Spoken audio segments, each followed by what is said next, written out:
Hello viewers, welcome to serial நேரம். இன்றைக்கி serial நேரத்தில் எபிசோட் நம்பர் 262 பார்ட் 1 தான் பார்க்க போகிறோம். எடுத்தோடனே அன்புக்கரசியும் அறிவுக்கரசியும் பேசிகிட்டு இருக்காங்க. அக்கா, நீ இதுவரையும் என்ன சொன்னியோ அது எல்லாத்தையும் நான் கேட்டுட்டு தான் இருந்திருக்கேன். ஆனால் இந்த கல்யாணத்தில் மட்டும் தர்ஷன் ஏதாவது பிரச்சனை பண்ணுவானோன்னு எனக்கு பயமாக இருக்குது அப்படின்னு சொன்னோன்னே, செல்லம் நீ அதை பற்றி எதுவுமே கவலைப்படாதடா, நான் பார்த்துக்கிறேன்டா, நீ அதை பற்றி எதுவுமே கவலைப்படாத.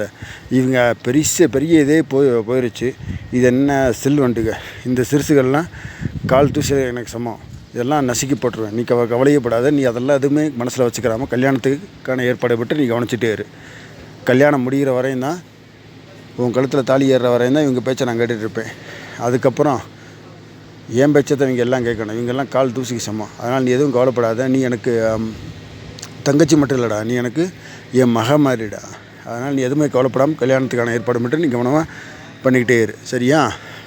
சரி, ஓகேக்கா அப்படின்னு சொன்னேன். சரி, ஓகே அப்படின்னு சொல்லிட்டு ரெண்டு பேரும் கட்டி பிடிச்சி ஒரு அன்பை ஷேர் பண்ணிக்கிறாங்க. அதுக்கு அடுத்த உடனே நந்தினியையும் ரேணுகாவையும் கட்டுறாங்க. நந்தினி அப்படியே நந்தினி ஃபோனை பார்த்துக்கிட்டே சொல்கிறேன், இந்த மாதிரி என்னக்கா எங்கேயுமே எல்லா வீடியோலையும் ஒவ்வொரு மாதிரி சொல்லிகிட்டு இருக்கேன். சில பேர் அவங்க சாகலன்னு வேறு சொல்லிகிட்டு இருக்கேன், ஒன்றும் புரிய மாட்டேதே. நீ இதெல்லாம் எதுவுமே பார்க்காத. ஜனனி சொல்லிச்சில்ல, அவங்கெல்லாம் உயிரோடு தான் இருப்பாங்க. இவங்க தேவையில்லாமல் ஒரு கதையை 9 கதையை மாற்றி போட்டுகிட்டே இருப்பாங்க இவங்க மீடியாவில். நீ அதை பற்றி எதுவுமே கவலைப்படாத அப்படின்னு சொல்லி சொன்னோன்னே, சரி ஓகேக்கா அப்படின்னு சொல்லிட்டு இது பண்ணிகிட்டு இருக்கும்போது திடீர்னு ஒரு கார் இறங்குது. அந்த காரில் ஒரு முஸ்லீம் அந்த பர்தா போட்டு ஒரு பொண்ணு இறங்குறாங்க. இறங்கி உள்ளே போகும்போது சூட்கேஸ் எடுத்துகிட்டு உள்ளே போகிறாங்க. உள்ளே போகும்போது கரெக்டாக இங்கிட்டு திரும்பி நந்தினியை பக்கம் பார்த்துட்டு, அப்படி மேடம் நீங்கள் நந்தினி தானே அப்படின்னு சொல்லி கேட்டோன்னே, ஐயோ நான் யாருக்கு எதுவும் கெடுதல் பண்ணலையே அப்படின்னு சொல்லி அவங்க சொன்னோன்னே, இல்லை மேடம், நான் உங்களுடைய அந்த 5 ரூபா மசாலாவுக்கு நான் ரொம்ப பெரிய ஃபேன் அப்படின்னு சொன்னேன்.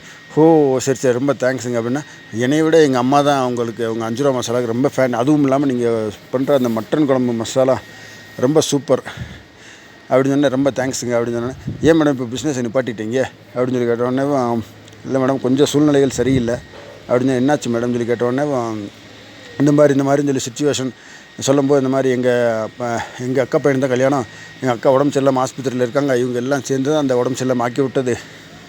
அதனால் அந்த சமயத்தில் கல்யாணம் வைக்கக்கூடாதுனாலும் கம்பல் பண்ணி வேறு பொண்ணோட கல்யாணம் பண்ணி வைக்கிறாங்க.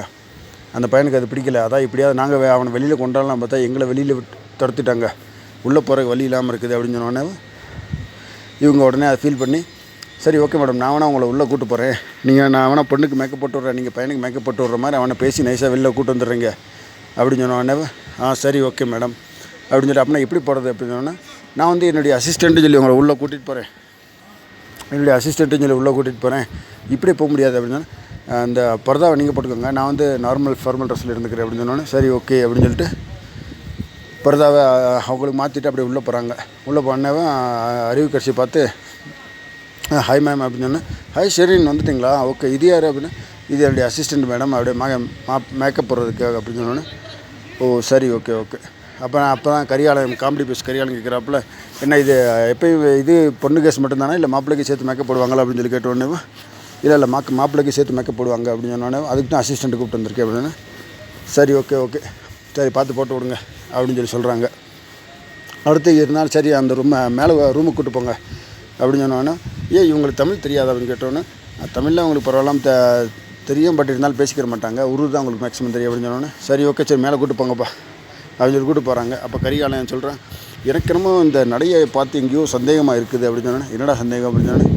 இது நம்ம சின்ன அக்கா மாதிரி இல்லை அப்படின்னு சொல்லி கேட்டோடனே, அவனுக்கு கதிருக்கு ஒரு சந்தேகம் வந்துச்சு. அப்படியே பார்த்துட்டே இருக்காங்க நடையை. இதோட பார்ட் 1 முடிஞ்சு.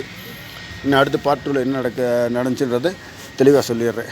இந்த வீடியோ உங்களுக்கு பிடிச்சிருந்தால் லைக் பண்ணுங்கள், கமெண்ட் பண்ணுங்கள், ஷேர் பண்ணுங்கள். மறக்காமல் தமிழ் சீரியல் நேரம் சேனலை சப்ஸ்கிரைப் பண்ணிவிடுங்க. தேங்க்யூ.